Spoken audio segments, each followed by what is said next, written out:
The Comanches are a force of nature. The Centralist and Federalist feud, that's another force of nature.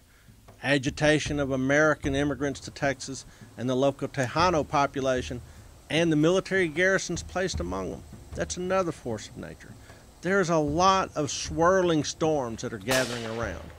Well, you haven't seen the last of it because there's a new force of nature that will be introduced into Texas, and his name, Sam Houston.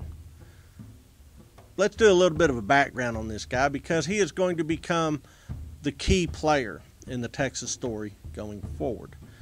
Certainly a key player. Like so many that came to Texas, his origins are in Southwest Virginia or East Tennessee. In his case, both.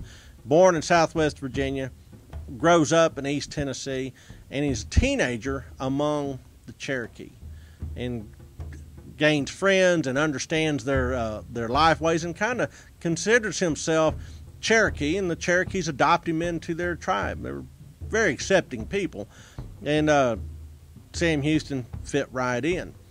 Well, he's a young man with ambitions, and when there is a war against the Creeks during the American War of 1812, this is the American War against the Creeks, Sam Houston joins a newly raised regular regiment as an ensign, a young officer, and goes to war against the Creeks.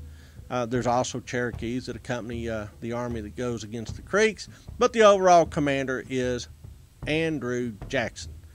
Now, we know Andrew Jackson from the pages of American history, and he is absolutely a man on the make. And part of what makes his reputation is his war against the Creeks. One of his young officers is Sam Houston. Now, the ultimate battle, the battle that breaks the back of the Creek resistance, is the Battle of Horseshoe Bend.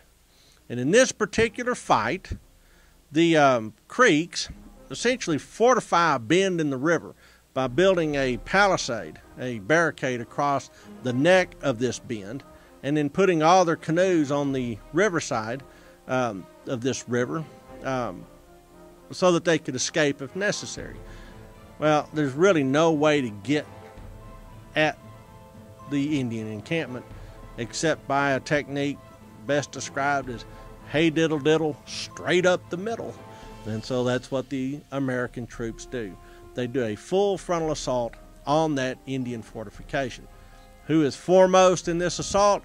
Young Lieutenant Sam Houston, or Ensign Sam Houston.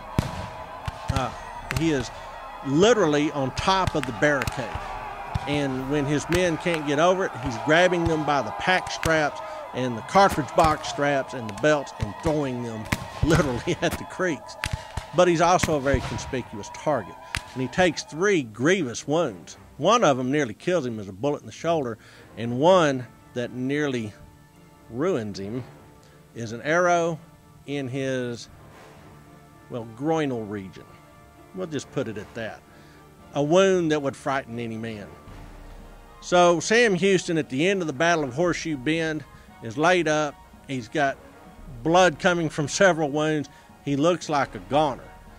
But Andrew Jackson doesn't see a dying man. He sees an American hero.